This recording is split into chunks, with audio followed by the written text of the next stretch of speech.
Share this with one driver. Jolyon Palmer, who left Renault at the end of 2017, joins the BBC team this season to offer insight and analysis from the point of view of the competitors. Sebastian Vettel and Valtteri Bottas will be heading to the Chinese Grand Prix this weekend with contrasting emotions after their intense battle for victory in Bahrain on Sunday. Vettel produced a masterclass in race management and composure in his Ferrari to take his second win in succession this season, eking out his soft tires for 39 laps. Mercedes Bottas, meanwhile, admitted he ended the race disappointed not to have snatched victory from Vettel. And I suspect he will head to China for the race this weekend thinking it was a race that was his for the taking. Bahrain was an incredibly tense, nervy race between two teams, and ultimately two drivers, which came right down to the wire on the last lap as Vettel just fended off Bottas' attack to win. I've been in situations like Bottas was in. In my case, it might not have been for a Grand Prix victory, but in any situation where a chance presents itself and you don't take it, as a racing driver you can help but think of the missed opportunity. You relive the moment, in Bottas' case the first corner of the last lap, and think, what if I'd have dived down the inside? On balance, the Finn had a great weekend in Bahrain. He outpaced teammate Lewis Hamilton in qualifying, which is no mean feat, and did a strong race to hunt down Vettel, managing his pace and tires well throughout. Bottas is an extremely good driver, as I also mentioned in my column after the Australian Grand Prix. But I wonder if he lacks a killer instinct in wheel-to-wheel racecraft. If Vettel had been defending from Hamilton on the last lap, and certainly if he had been defending against either of the two Red Bulls, I'm sure he would have faced some sort of attack down the inside. Daniel Ricciardo has shown time and again that he is willing to lunge up the inside of anybody, none more notable than against Bottas in the US Grand Prix last year. In that race, Ricciardo threw the car down the inside from an unfathomable distance. At the first attempt, the Australian ran off the track and Bottas repassed. But next time Ricciardo made it stick. Bottas had the chance to do the same to Vettel in Bahrain. I'm not a fan of big runoff areas on these modern circuits, but one of the benefits is if you go into a corner too hot you can just run wide and return to the track. In many cases this is frustrating to watch as a fan, and the drivers also prefer the challenge of having gravel or barriers closer, where mistakes get punished. But if Bottas had committed down the inside he either would have emerged from turn 1 with the lead and the win, or he would have gone in too deep and ended up having Vettel slide back underneath him and ultimately finished second. At least that way he would know he had given it a go. The only way such a move would end in tears is if he was half-hearted and stuck just a nose down the inside. That's where collisions so often happen. Note how few times Ricciardo actually makes contact with another driver, despite his amazing overtaking bravado. He commits so heavily to his moves that they either come off, or he overshoots the corner too much and loses the place again.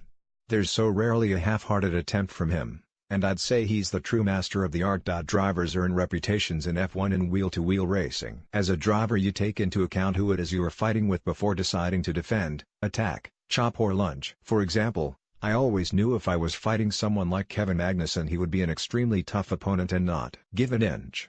Even when we were teammates.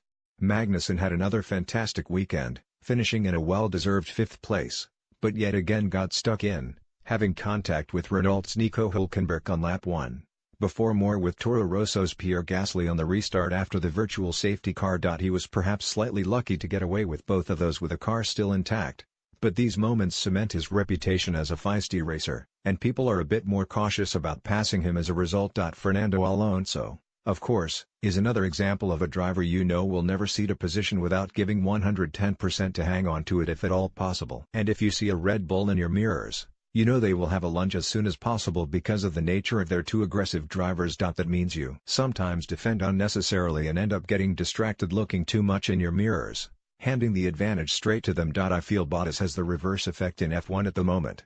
Yes, he's had a few scrapes, most notably with countryman Kimi Raikkonen, but he's seen as something of a soft touch in wheel-to-wheel fighting. Drivers are throwing moves down the inside of him that they wouldn't try on Hamilton and the other Mercedes, for example, because they know Bottas would rather let them through than risk a crash. Of course this is true to some extent with most drivers in championship contention, but the others simply drive a bit closer to that risk. Bottas' non-attempt at a move on the final lap may have been born out of a natural caution and a willingness to finish second which many others around him wouldn't have. He made matters worse by being caught in two minds and ending up in the middle of the road into turn 1, making his exit harder and letting Vettel off the hook at turn 4 as well, the next best overtaking place on the circuit. Bottas is an incredibly talented driver, but if he is to really take the fight to those around him I feel he needs a bit more bite in the heat of battle. His Bahrain weekend shows he has the pace to win races and fight with the best. He now has a strong haul of 18 points after 2 races and that keeps him within reach of the championship protagonists. But perhaps it could have been 7 more from Bahrain and more from Melbourne as well if he had made more progress from 15th on the grid. Considering Hamilton's ability to hustle Vettel in Australia, it's conceivable Bottas could perhaps have done more. Having said that, it's early stages in the season and at least the pace Bottas showed, and his charge at the end, will give him confidence heading to China this weekend. If Vettel's victory in Melbourne 2 weeks ago was somewhat fortuitous, Bahrain was a heroic drive.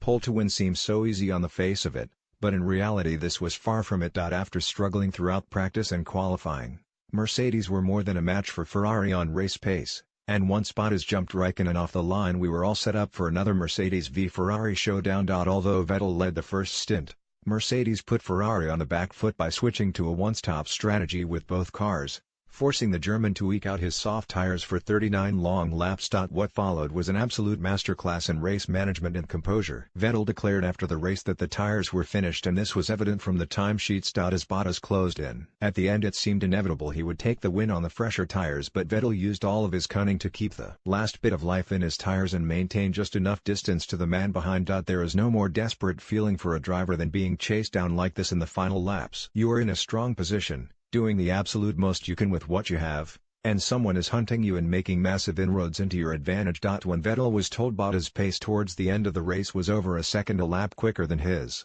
he said he did the maths and it didn't look good.